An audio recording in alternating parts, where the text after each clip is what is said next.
প্রশাসন এসে পিছনের 6টা মাইক বন্ধ করে দিছে, কনসার্টের ডিস্টার্ব হবে। আমি বলেছি সব মাইক চালাও, কনসার্টের জন্য কোরআনের মাহফিল বন্ধ হতে পারে না। আমরা সংঘাত চাই না, কিন্তু আপনারা চরম বেয়াদবি করেছেন। তা আগে যারা ছিল তাদের মধ্যে আর আপনাদের মধ্যে পার্থক্য কোথায়? আমি আলিয়া মাঠ থেকে স্বরাষ্ট্র উপদেষ্টাকে বলছি, কারা এসে খাতমে নবুয়ত আন্দোলনের, খাতমে নবুয়তের সম্মেলনের মাইক বন্ধ করেছে, তাদেরকে সকস করুন, উপযুক্ত শাস্তির ব্যবস্থা করুন।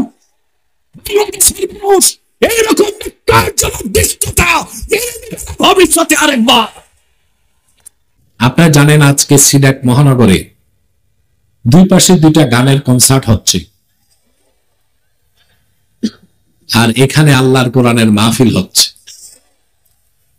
যারা আসহাবুল ইয়ামিন, জান্নাতগামী, সব এসেছে কোরআনের মাহফিলে। যারা আসহাবুশ শিমাল, জাহান্নামগামী, সব গেছে কনসার্টে।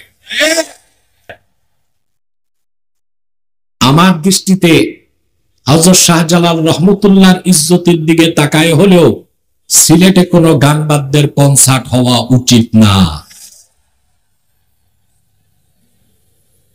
আপনি আমার সাথে একমত? সবচেয়ে দুঃখ পেয়েছি যখন প্রশাসন এসে পিছনের 6টা মাইক বন্ধ করে দিছে, কনসার্টের ডিস্টার্ব হবে। আমি বলেছি সব মাইক চালাও, কনসার্টের জন্য কোরআনের মাহফিল বন্ধ হতে পারে না। এ হচ্ছে 360 আউলিয়ার বাংলাদেশ, শাহজালালের বাংলাদেশ, শাহ ফারহানের বাংলাদেশ, শাহ কেরামত আলীর বাংলাদেশ, শাহ মাহদুমের বাংলাদেশ। আমার কমিটি কোন ধরনের দ্বন্দ্বে যায় নাই, হরেন গুলো বন্ধ করে দিয়েছে। আমরা সংঘাত চাই না, কিন্তু আপনারা চরম বেয়াদবি করেছেন। তা আগে যারা ছিল তাদের মধ্যে আর আপনাদের মধ্যে পার্থক্য কোথায়?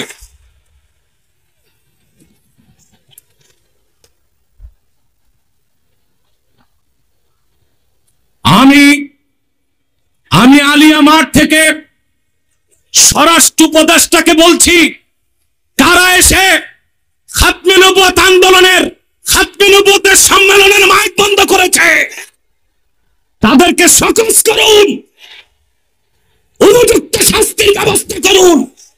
বাংলাদেশের মানুষ এইরকম ভবিষ্যতে আরেকবার।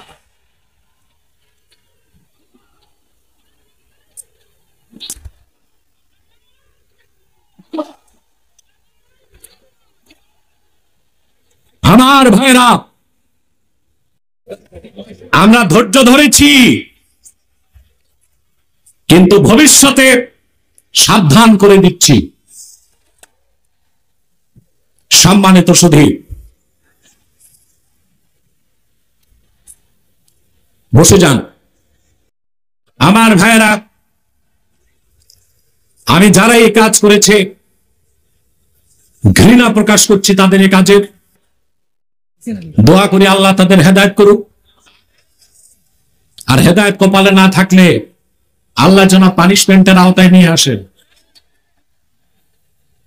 সম্মানিত সুধী,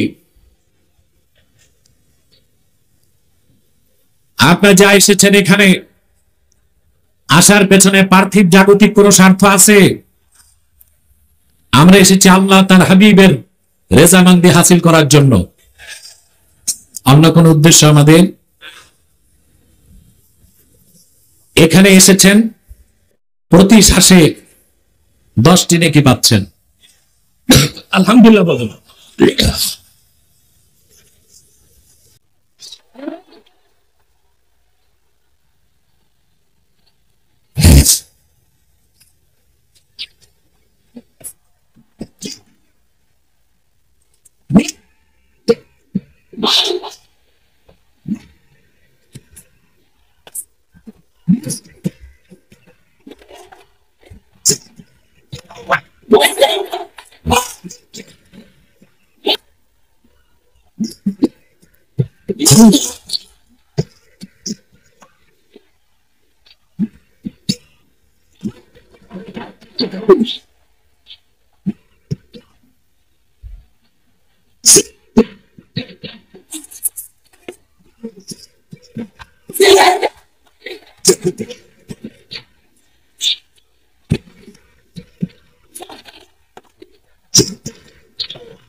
বসুন, বসুন।